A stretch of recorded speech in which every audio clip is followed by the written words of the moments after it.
inulog po sa Taal Lake. O ngayon, ang latest na balita, may sangkot daw na female celebrity mga kababayan dito sa missing sa Bungeros. Kinakasama ng mga kilalang personality sa mundo ng sabong. Mga big time personality po, negosyante at on missing sa Bungeros case. Justice Secretary Boying Rimulya said he would reach out to Chief Justice Alexander Gismondo on the alleged involvement of the judiciary in the missing Sabongeros. Everything on the possibility that the missing Sabongeros were dumped into the Taal Lake. So dyan daw po mga kababayan tinapon sa Taal Lake yung mga bangkay ng mga Sabongeros. Matindi kung gano'n mga kababayan. Kaya yan ang sinasabi natin. Yang sugal mga kababayan, wala talagang dadalhing nagbabagang mga balita at pagtalakay sa mga isyu ng lipunan. Pulsa, opinyon, banat at paglalantad sa katotohanan. Pulsa, what you see is what you get. You decide. mga kababayan, si Dante Maravillas. Dito muna tayo mga kababayan sa ating podcast, Life with Dante M. At pag-usapan natin itong mga latest na pangyayari. Kasi naalala ninyo po, yung mga missing sa Bungeros na ang sabi, yung mga bangkay, inulog po sa Taal Lake. O ngayon, ang latest na balita, may sangkot daw na female celebrity mga kababayan dito sa missing sa Bungeros. Ayan female celebrity among Alpha members and missing sa Bungeros case. Sabi ng isang suspect. The well-known female movie personality is allegedly among the Alpha members behind the disappearance of more than 100 Sabongeros or cockfighting enthusiasts. Sabi ng isang alleged suspect. So talaga po itong pagsusugal mga kababayan, walang dinudulot na mabuti. Lalo yung mga na-addict na sa pagsusugal. Tama yung isang kasabihan that gambling is a family disease. One person may be addicted, but the whole family suffers. Yun na mismo ang nangyari mga kababayan ngayon. Ayan ang kwento ng mga missing sa Bungeros. Kasi hindi missing nga po until today. Ganun na lang ang kapigatian mga kababayan. Kalungkutan ng mga missing sa Bungeros. Ito, dala-dala ng kanyang nanay. Dahilan po sa online sabong.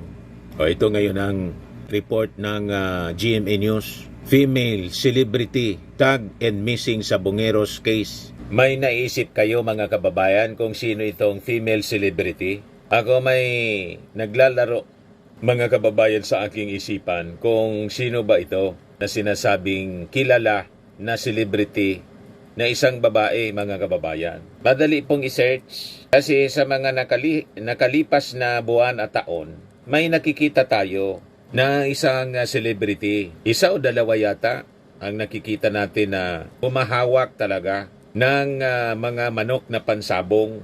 Malamang mga kababayan, yung nakita natin na napabalita sa entertainment na nagbibitaw mismo ng manok na pansabong, ito yung tinutumbok dito sa balita. Kaya lang di man po pinangalanan kung sino itong celebrity. And I think in the coming days, baka i-reveal na ng Department of Justice sino ito na sinasabing female celebrity. Pero sabi ko nga, may mga personalities na naglalaro sa ating isipan, sa aking isipan mismo. Kasi nakita ko mismo kung sino yung mga celebrity. Nagkailan po, isa, dalawa yata o tatlo. At ito, mga kababayan, mga kilala at kinakasama ng mga kilalang personality sa mundo ng sabong. Mga big time personality po, negosyante at kilalang sabongero. Para niya Mr. Maravillas, alam ko na yan. Anyway, hintayin na lang natin mga kababayan yung official na report mula sa ating mga authorities, especially sa DOJ. Kasi ang sabi ni DOJ Secretary Boying Rimulya, ang connection daw nito hanggang sa Supreme Court. Ayan mismo yung sabi ni DOJ Secretary Rimulya. DOJ to reach out to Supreme Court on missing Sabongeros case. Justice Secretary Boying Rimulya said he would reach out to Chief Justice Alexander Gismondo on the alleged involvement of the judiciary in the missing Sabongeros cases. Remulla noted the testimony of one of the accused in the kidnapping and serious alleged detention cases who alleged that the judiciary had been penetrated by the mastermind. So sabi ni Remulla po, ang bigat ng kalaban dito kasi ang perang yan, nakakapasok yan even sa judiciary. And that is one thing that we might have to talk with the Chief Justice about kasi mabigat ang pera ng isabong. Hindi ito basta-basta ang kalaban. Nang tanungin kung which part of the judiciary was possibly involved, Remulla refused to divulge details. Ang sabi lang niya, sabi dito, basta ang sinasabi ng mastermind, narinig ko yung kanyang in his own words. Kaya natin yan, kahit Supreme Court daw, kaya niya, sinasabi niya. Kaya kakausapin natin ang Chief Justice tungkol dito. May grupo yan, kasama, pero meron talagang corporate setup yung principal na kumikilos. So sabi ni Remulla, iningi na nila yung tulong ng Philippine Coast Guard at saka assistance from the Japanese Embassy para sa gagamiting technology. Everything on the possibility that the missing Sabongeros were dumped into the Taal Lake. So dyan daw po mga kababayan tinapon sa Taal Lake yung mga bangkay ng mga Sabongeros. Matindi kung ganon mga kababayan. Kaya yan ang sinasabi natin. Yang sugal mga kababayan, wala talagang dadalhing kabutihan sa ating buhay. You see? At sabi ngayon, ay celebrity pang sangkot. So according to Emil Sumangil's report sa 24 oras kahapon, the name of the celebrity included in the affidavit that he is set to submit to authorities. May isang babaeng celebrity, di ko naman pangalanan at alam nila yan, kasama siya sa alpha member. Ibig sabihin, kasama siya sa grupo. Sabi ni Totoy. Itong si alias Totoy, mga kababayan, isa siya sa mga akusado in the kidnapping case. So sabi ni Totoy, isa rin siya anya, pag nagmi-meeting, andun siya, isa rin siya na sosi kung sakali. Siya ang mas marami ding alam, sabi ni Totoy, na ito anyang celebrity ito, babaeng celebrity, should also face charges along with more than 30 civilian and police officers. Grabe po ito. More than 100 Sabongeros. Yung sunod-sunod na nawala. Missing. Yung pangingidnap po, mga kababayan dito sa mga Sabongeros, nagsimula ng panahon ni Digong. August 30, 2021. Mamaya ibigay ko sa inyo yung detalye. Kung ano yung mga naunang kaso, mga kababayan. Balikan muna natin itong involvement ng isang babaeng celebrity daw dito sa mga missing Sabongeros. So yung pangalan ng babae na celebrity na isama sa affidavit na sinabmit sa mga authorities, may isang babaeng celebrity, di ko naman pangalanan, alam na nila yan, kasama siya sa alpha member, sabi po ni Totoy. Ibig sabihin na niya na kasama sa alpha member, kasama siya sa grupo. Totoy added that his affidavit is ready and will be submitted once he completes the evidence. He's also seeking to have people who would back up his allegation. So sabi niya, ang Napolcom ang polis ng polis. Di ako komportable na may mga kasama tayo sa police force, sa PNP, na involved dito sa nawawalang mga Sabongero. Di tayo magdadalawang isip kung kailangang natin disiplinahin at tanggalin sa serbisyo at i-dismiss ang mga involved na polis. Gagawin natin ito, sabi ni Napolcom Vice Chairperson Attorney Rafael Calinisan. Ang pinakasusi dyan, lumutang ang complainant. Kung nakikinig ang complainant natin ngayon, dito maaari siya na makipag-ugnayan sa Napolcom. Kinakailangan talaga makausap natin siya. Siya ay dapat mag-ain ng kanyang reklamo sa Napolcom. A-actionan natin ito. So talagang matindi po yung mga pangyayari ng mga nakalipas na panahon. Yan ang timeline. August 30, 2021. Cops claiming to be operatives of the National Bureau of Investigation arrest Isabong Master Agent Ricardo Lasco for the alleged crime of large-scale estafa. The cops also take several valuables inside Lasco's house while his family was held in the living room, Lasco's family says. Lasco's family positively identify police staff Sergeant Daryl Paghangaan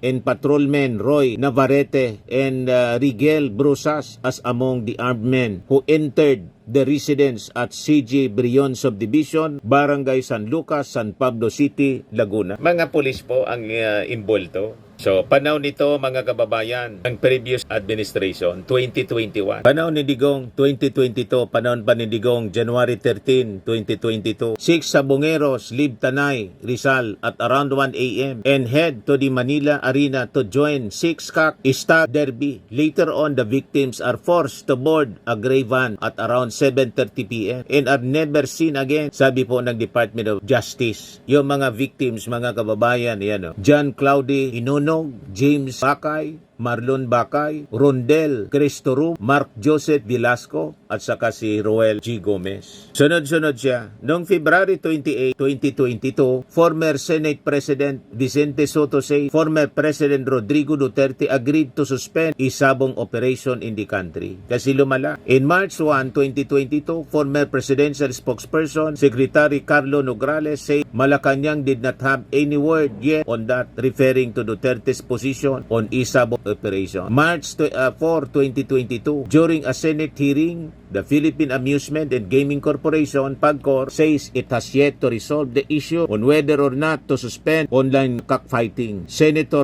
Ronald De La Rosa figures in a heated argument with then PAGCOR chief Andrea Domingo because the senator insists Duterte support the suspension of isabong licenses. However, Domingo insists Malacanang has yet to give them advice on how to address the disappearances of sabongeros. So yan ang timeline ng kwento ng missing sabongeros, mga kababayan.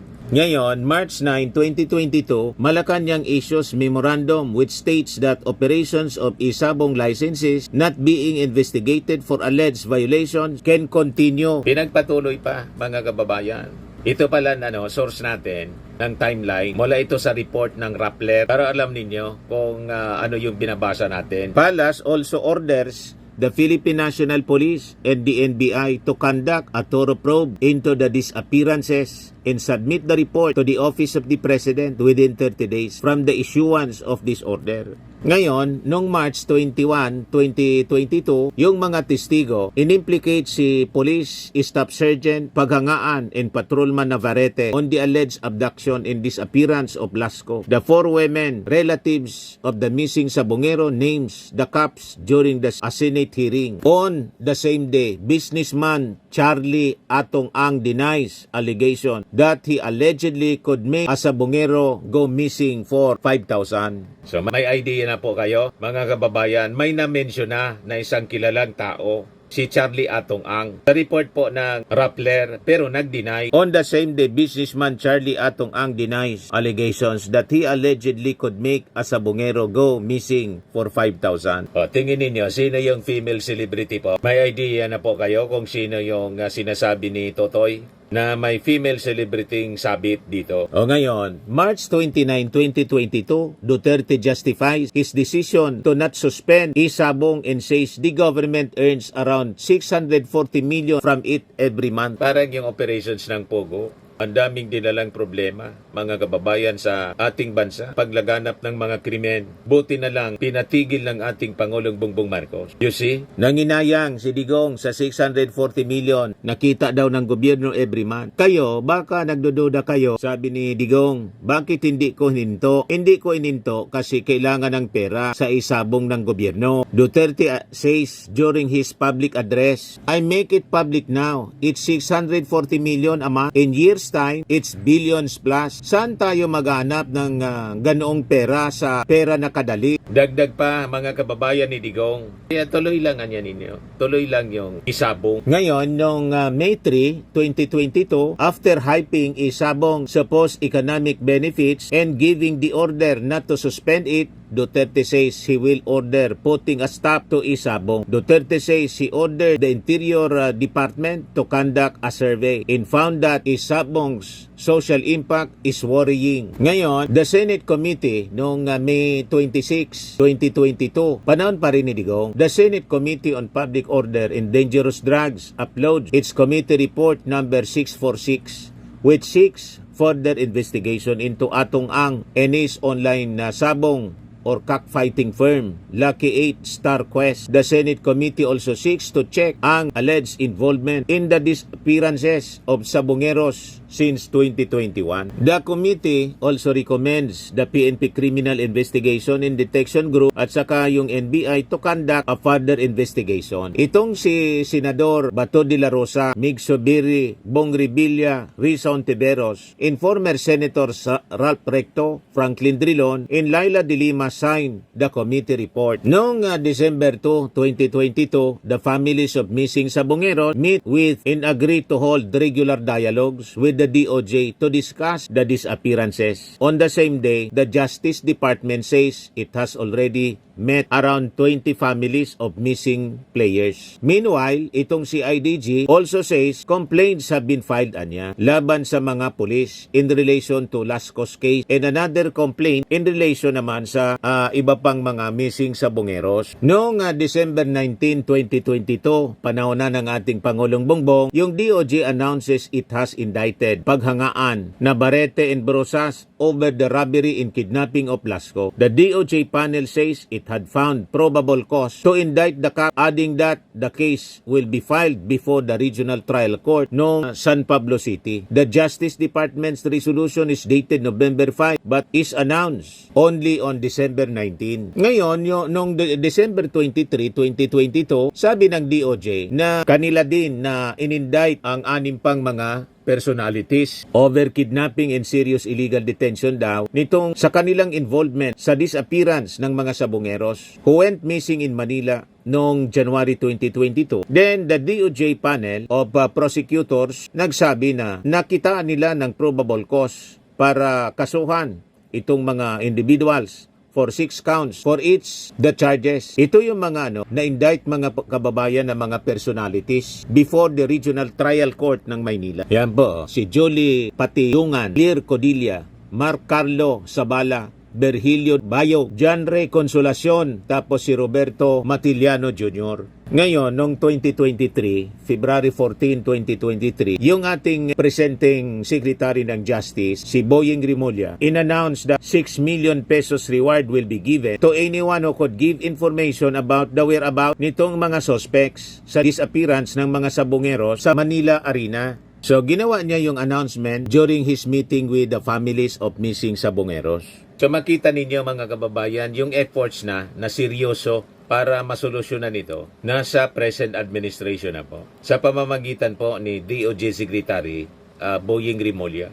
So, noong February 17, 2023, the CIDG releases a photo of 6 suspects tagged in the disappearance of Sabongeros in Manila Arena. Ayan yung mga suspects in the missing Sabongeros. Si Jolie A. Patidungan, also known as Dondon, 45 years old, pinanganak sa Bislig City, Surigao del Sur. Last known address, Barangay Tangob, Lipas City, Batangas, and Barangay Laurel, Taganaan, Surigao del Norte. Tapos itong si Mark Carlo Sabala, 29 years old. Last known address, Barangay Tangob, Lipa City. Magkakakilala, Batangas siguro. Magkakakilala siguro kasi parehas ng lugar. Barangay Tangob. Saka yung Tugbungan Center, Barangay 2, Poblasyon, Hinigaran, Negros Occidental, and Barangay Inclaro, Binalbagan, Negros Occidental. Palipat-lipat po. Itong si Roberto Matiliano Jr., 54 anyo, taga Talisay City, Negros Occidental. Ang last known address, Santo Tomas, Batangas. Saka doon sa Talisay City, Negros Occidental, sa STFP Barracks, Muntinlupa City, saka sa Barangay Punta Taytay, Bacolod City, Negros Occidental. Pang-apat, si John Ray Consolacion, 33 years old. Birthplace niya, Kabangkalan, Negros Occidental. Last known address, Zone 5, Barangay Ilog Bulo, San Miguel, Bulacan. Then number 5, si Virgilio Bayog, 44 anyos. Birthplace niya, Bantayan, Cebu. Last known address niya, Cereza Oringao, Kabangkalan, Negros Occidental. Tapos sa New Panaderos Extension, Santa Ana, Manila. Then number 6, aka Claire Codilla. Last known address niya sa 2704 New Panaderos Extension, Santa Ana, Manila. Magkakakilala sila. Yung mga lugar na pinupuntahan pari-pariha. May reward money na 1 million pesos each Yan na. On any information on the whereabouts nitong mga taong ito, pwede sila na kumontak sa smart number 0921-722-8209 smart contact ng CIDG or Globe number 0945-3346-398. So sabi po ng CIDG that the poster's release was based on Remulla's announcement that a 6 million reward will be given to those who can give information about the suspects whereabouts. So nakikita ninyo ang talagang seryoso yung ating presenting administrasyon. Mabigyan ng solusyon po ang kaso nitong mga more than 100 missing sabongeros. Matindi po. Ngayon, noong March 25, 2023, the DOJ says it will probe into reports that people have been visiting the homes of the missing sabongeros, serving legal documents, and taking photos of their relatives. Remulla says the families expressed concern over the said incident. Siguro, gusto ring patahimikin pati yung mga kapamilya. Then on May 8, 2023, Remulla says the Justice Department might have to dismiss one of the pending complaints in relation to the missing sabongeros. He cites time constraints and lack of evidence. Meanwhile, the DOJ chief does not mention which of the complaints will be junk. So, ibig sabihin, may mga suspects na mahina man yung ebidensya. So, parte yun sa proseso, mga kababayan. Proseso ng mga pag-iimbestiga. So, ito na ngayon, mga kababayan, ang latest report. DOJ sounds alarm on missing sabongeros masterminds judicial clout. Na pati po yung Supreme Court, kakausapin niya daw yung Chief Justice mismo. Kasi malakas daw yung impluensya kasi ng mastermind. Lumabas po na accused ay sinasabi niya ngayon na inilibing daw po sa Taal Lake yung mga nawawalang sabonero. Ano po sir yung balak ng action po sa ganitong mga sabonero? Marahil kailangan ng technical time variant na ma-determine natin ang veracity ng information. We will need technical drivers to do it kasi malalim na yan.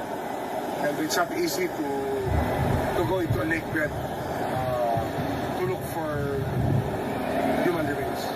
Pero sir, sa tingin niyo po ba possible yun? Kasi nga, ang tagal na pong hinahanap, tagal na pong Okay, kung walang trace talaga, it can be a credible story. Kasi wala talagang trace. When you vanish without a trace, then it must be somewhere where people have not been able to look. Baka hindi na titingnan pa ito dyan. Opo. Tapos sir, may instructions na po ba kayo with the NBI and maybe sir yung grupo po ninyo na nag-investigate po nito? Pinag-aaralan pa namin ang maraming bagay at i-case build pa rin kami. Kasi mahirap magsalang ng kaso na hindi buo eh.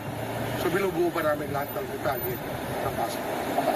Saan na yung pag-usapan yan kasi ayoko makipag-usap kahit kanino tungkol sa bagay na to at gusto ko yung batas lang masunod.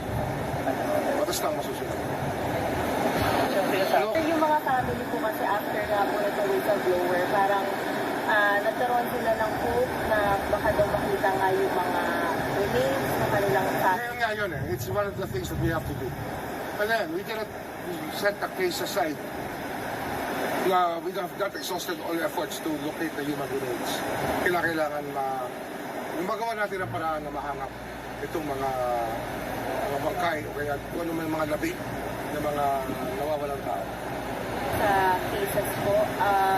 Right now po ba, free po sila, nakapag-bail sila or nakakulong po? Naka-bail yung iba. At yung iba naman ay hindi pa charged.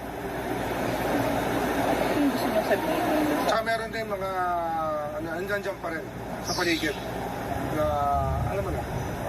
Sir, doon sa mga pamilya, sir, what do you want to Hindi natin tinitigilan yan kasi this is a social responsibility.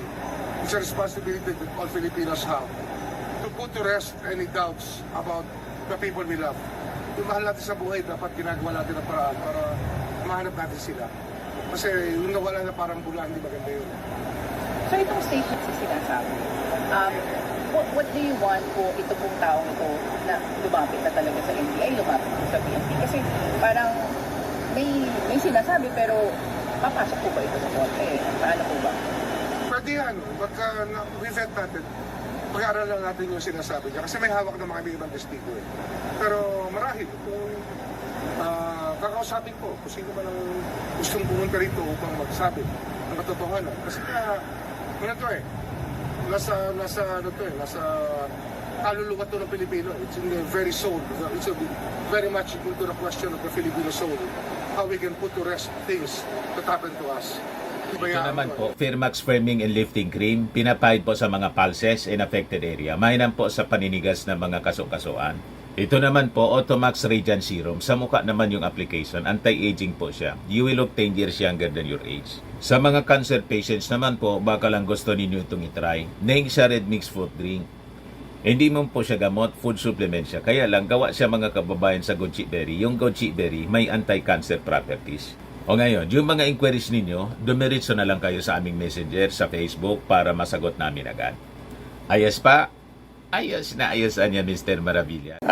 But anyway, ito po pala yung aming bagong product na binibenta online. I am worldwide amazing pure organic barley powdered drink mix from Australia. Negosyo to ng aking anak na architect entrepreneur Riz Maravillas. Ayan po. Kontakin na lang po ninyo siya, Riz Maravillas on Facebook.